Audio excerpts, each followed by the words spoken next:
people seem to really like Kombis. People in other cars or whatever, they always have a bit of a look. I know before I had them, you always had a bit of a look at the driver, see what sort of person owns this Kombi and, you know, yeah, what are they like? So, look, I think the Kombi brings a smile to lots of people's faces. This morning I was driving along and a Kombi coming towards me, and it's a big fulsome wave. It's not just a little timid one. You really like that person in the other Kombi to know you're there. If they don't wave, you really get concerned. What's the matter with this person? Have they just got the Kombi? Have they borrowed it? This friend of mine who often drives down from Sydney, he's experienced a couple of times about Kombi Karma where he didn't stop for someone who was on the side of the road, and then he turned the corner, tyre blew out. So he replaced the tyre and drove back to help the person yes, always stop if another Kombi's on the side of the road.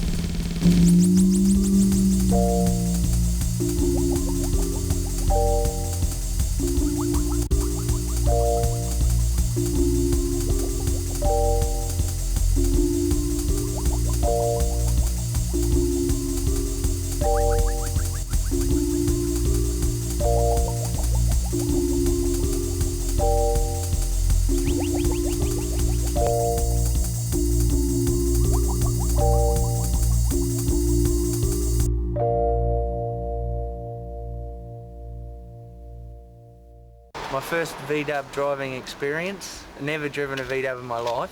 Rachael had told me about it going, oh, they're cool once you've driven one. You don't understand, you don't understand. I go, I don't understand, all right. All I see of VWs is people pushing them, so I don't want a part of it. But after the first drive, I knew why. I mean, I was driving down the highway and this person in a Volkswagen coming the other way just went, yeah, you know, I just went, oh, wicked.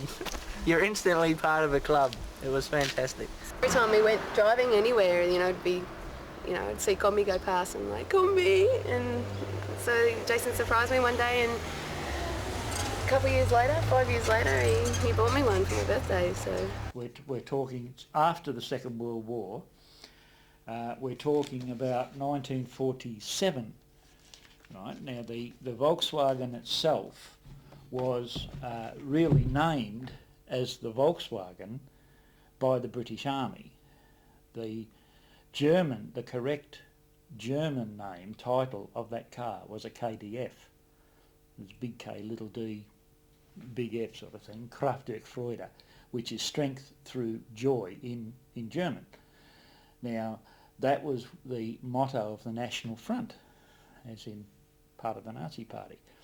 So that was not received very well by the British in particular, to be producing a car, because they used it as a sort of an occupation, while they were an occupation force in that British zone. Wolfsburg's right up near the Russian border, and they actually had the car, they used that as a sort of a little occupation for the locals, to give them something to do. And I was too scared to drive it home that day. I'm like, no, I don't want to drive it. And then Jason drove it home, and the next day we went to get it out and we had to push start it. We pushed and start. The very first day we had to push it. There is a bit of a copy of his rough sketch in his own notebook of the idea of a Kombi. And he showed that to Heinz Nordhoff, who was the sort of civilian boss, sort of under the British, but he was more or less the civilian boss. And Nordhoff thought it was a damn good idea, so they started in through 49, but 1950. End up pulling up somewhere and sleeping there, and that's why we've just put a bed in here, and we can go camping and just, yeah, drive anywhere, you know, next to the river. This last Victorian trip that we did, we just pulled up next to the river, had all our chairs and, yeah, everything all set out, and it was fantastic, you know. You can't do that in any other car. I mean, we just had this queen-size bed, and it's just luxury. It's more comfortable than home. I love them. I've sort of explored the whole range of them, and I know exactly what I want, and it's that 21 window, the type with the windows in the roof and the fold back canvas roof. I mean the deluxe. I want the duck's nuts one, and I'm going to find one. I'm going to get one. Just that old retro surfy stuff. It always has a little picture of this Kombi. I mean, that was the wagon of the time, and yeah, and I just still think it's a really classy wagon. I think it would be fantastic to have one. You've got thousands of people sitting on their backsides with nothing to do. So they said, well, let's see if we can build some cars again. So they found bits and pieces all around the town, a mudguard here and a wheel there. They put 2 or 3 together, and they basically flogged it off and showed the Americans, who of course were part of the occupying force, the same as Russia, France, England and America. But they showed these ones that they put together to the Americans. The Americans said, oh, that looks good. We'll have some. We'll order 10,000, which absolutely flabbergasted everybody. But they said, well, why don't we do it? I only want to do up one car in my life. I mean, lots of people do up lots of cars and sell them and stuff, but I want one project and I want to do it right. And so you've got to choose the right vehicle, and I think that would be a really good car. I mean, I definitely want to keep one of these vans and one of those 21 windows or 23 windows. That's the business. I'll be happy with that. I think the Kombis became popular mainly because they were economical. They could carry a mass of load. I mean, the average builder, electrician, painter in Australia especially, they'd be carrying things like cement mixers and stuff in the back. They'd carry over a tonne in the back of this poor little Kombi, and had a tiny little 36 horsepower motor chuffing away at the back. It did the job. Tiny little opal mining town in South Australia found a dump there, a car dump, and they've got hundreds of types of cars just all dumped, left to rot in the desert. And while I was up there, I saw the shell of one up there, so yeah, we're going to go and pick it up.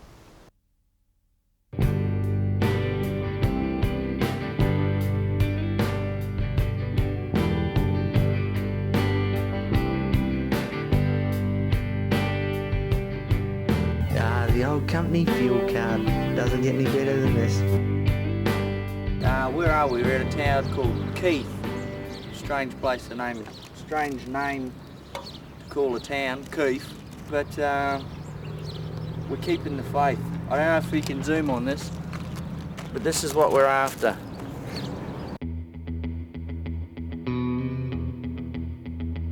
Yeah, we've hit Adelaide. The long tunnel down the Adelaide Hills, and it's all looking good from here. Still quite fresh actually.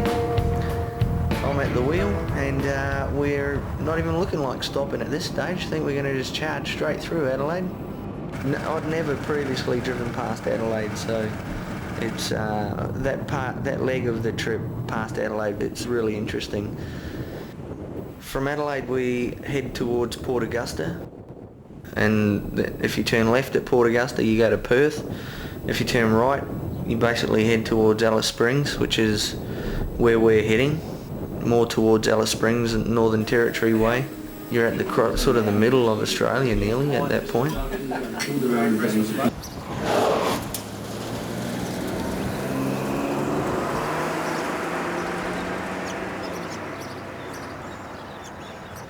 Forgot to put the chain on. Now that could be trouble. Better safe than sorry. Let's go.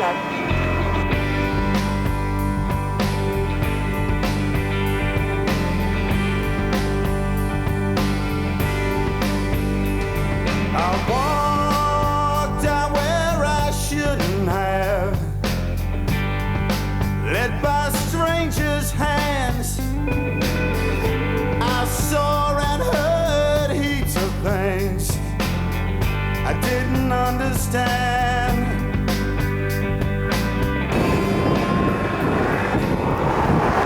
Back to politics now. As dawn was breaking over Canberra this morning, our federal politicians were finally packing their bags.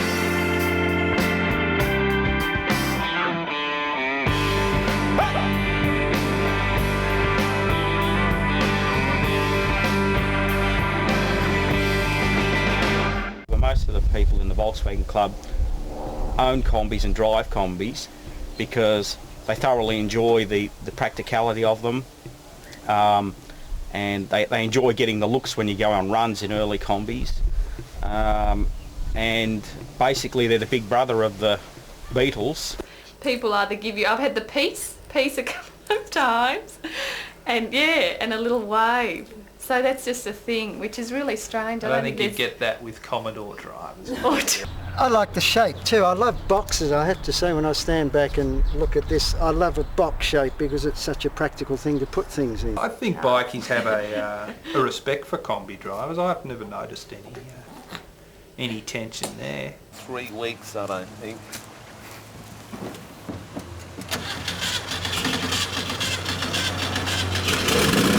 How about that? Features. Well, there's the glove box, which is a hole. Special, totally mobile indicator stick, so you can do it from any position you wish. The horn, which does make, which is absolutely pathetic. Windscreen washers, which don't work. And we've got the heating system, which has lost its buttons and doesn't work either.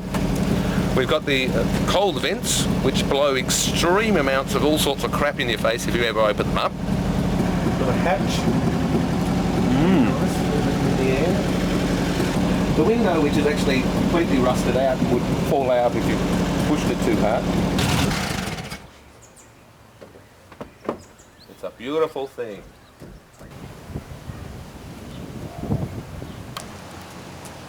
Can't really hear above the motor anyway, so there's no point going for the finest in stereo technology for the Kombi. His master's voice though. So with the torch and a great reception, as you can probably hear behind me. It'll do. Admire the turning circle. I think we'll choose wash bay number 5.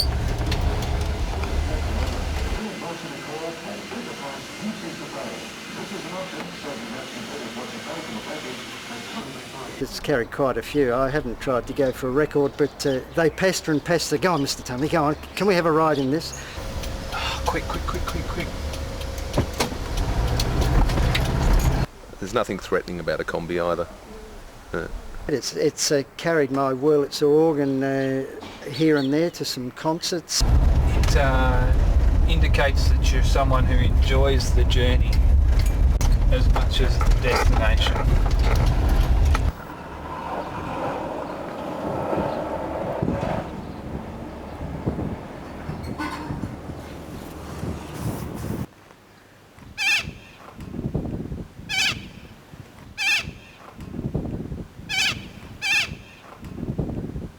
Good morning. We've reached the town of Woomera, a suspect little town with a very sordid little past, currently used to house illegal refugees. As you can see, quite keen on their old rockets. And what else is this town famous for? All sorts of seedy little military stuff. In fact, I feel we'll be moved along any moment. But we're about 100 kilometres from Andamuka, our destination. Getting excited.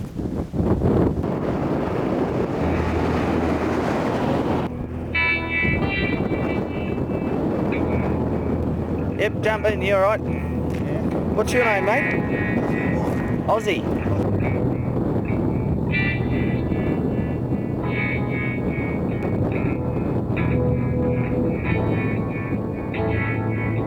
We've made it. Andamuka. Yeah, most of the people who end up here are here mining. There's no other bloody reason to stay. Doesn't have many natural delights to draw you to the place. It's just a hole in the ground. This is not a pretty town. Interesting, yes. Pretty, no. How does a bloke from Finland end up all the way in Andamuka? Well, a bit hard to say, but I come here in 1964 when I quit the Navy. I come in Ireland, and I was keen on the minerals and that, and that's pretty almost. I will see the opal field, more like in the holidays. Yep. And I stayed about 14 years here in Antamuka on and off. So once you're bitten by it, you sort of never go away. Once you've owned one, you wouldn't really want to own any other sort of car. And once you get out in the bush, it's like, oh, yeah, and you stop on the side of the highway for a chat sort of thing sometimes, if you're far enough. But, you know, the later ones in the split window Kombis, that is between 1950 and 1967, towards the end of that era, the later ones are certainly a lot better getting along. They've set along at 60 mile an hour. The middle-aged serious campers are usually of English or European extraction, and there's usually mum and dad in them, and they never wave. Like you see, I'm in sort of traffic and it'll keep up with most traffic.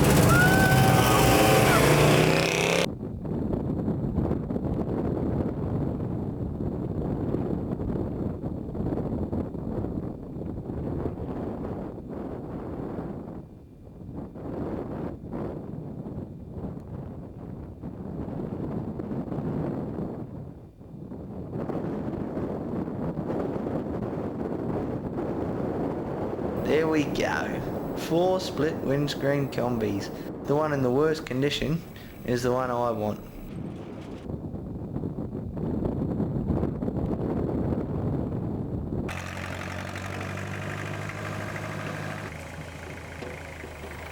So we're just going to lift it up, drive the trailer in underneath it, lift the other end up and get out of the sun. Christ, it's hot now. You put tools out in the sun, you grab them 10 seconds later and they burn your hands. It's unbelievable. I don't think I've ever been this hot and uncomfortable in my life. Andamuka is a little opal mining town with hundreds of wrecked cars strewn around the town. A real shanty town, in fact. Just little tin huts all over the place, and the dregs of society who don't want to live in cities or can't make it in the cities and have fled to one of the most god-forsaken places on earth to scratch a living out of digging opals out of the dirt, and with all of their idiosyncrasies has made it quite incredible little town and a really startling looking place with yeah, as I say, quite a Mad Max sort of scenery with wrecked cars and buses and whatever you want. I'm sure you can find it in Andamuka.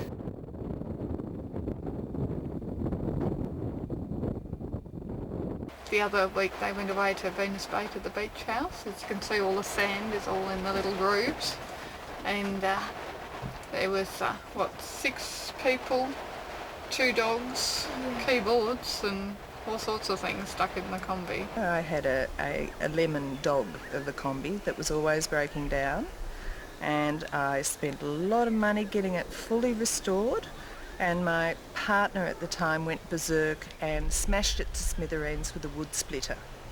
So I vowed I vowed and declared at that point in my Kombi career that I would never step in another Kombi.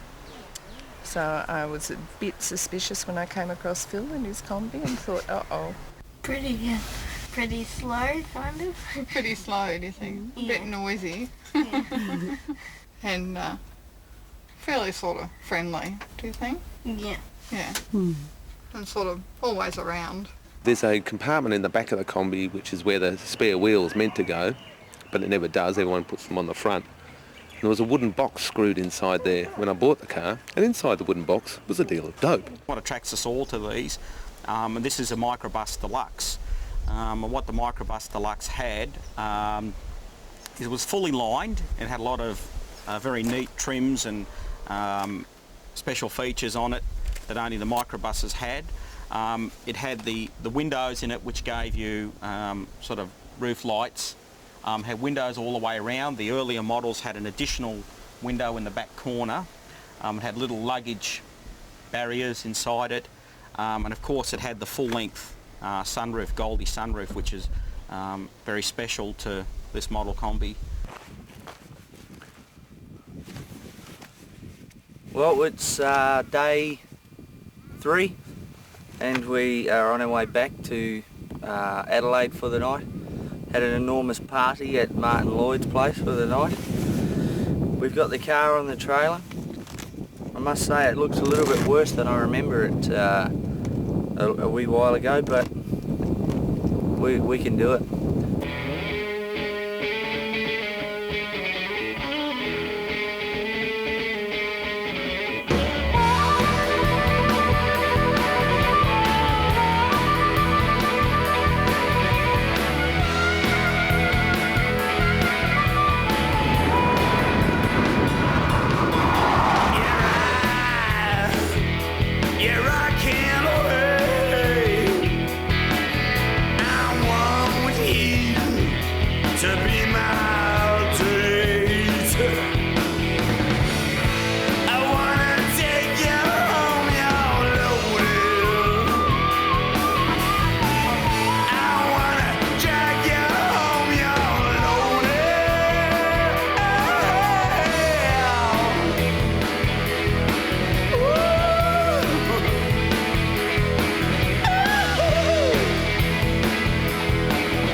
Over at the side of the road because he saw us dragging the car, and obvious VW maniac, has a few himself, and we told him this one's from Andamuka. He goes, oh, I know that car. So this is how small the Volkswagen world is, and he'd heard that we were possibly going to get it, and yes, now that he's seen it and he's looking at it, he is helping me having my confidence fall into a pit about it ever getting on the road. I actually met Jason for the first time at Dramana Drive-In last year, and he talked to me then about the bus and what he was going to do.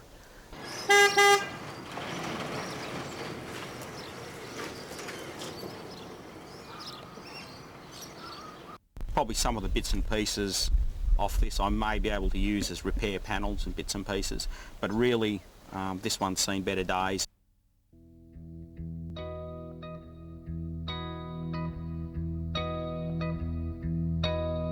The enthusiasm of it, early enthusiasm, has turned into, you know, a pointless exercise almost. So, no, if we had to pay for it, it would have cost hundreds of dollars to go and pick it up, and it's not worth $300. You know, it's worth $300 in parts. And that's by gas-axing it up, you know, that's, yeah, quite, it was really, I must say, I was not heartbroken, but extremely disappointed when I got home and I realised just how bent out of shape it was. So that actually completely dampened my enthusiasm for a couple of months. I mean, I didn't even want to look at stuff, you know, I just came back and went, oh shit, but didn't take long. and quite perchance this one in Tasmania came up. I knew the guy had it. It was on the very first trip that I went having a look at cars that I saw his one, and it was nowhere near, and I mean it was way better condition than that, just so much better, but now it's half restored and it's for sale, and I was given first option on it, and he just rang me out of the blue, so I've scored one.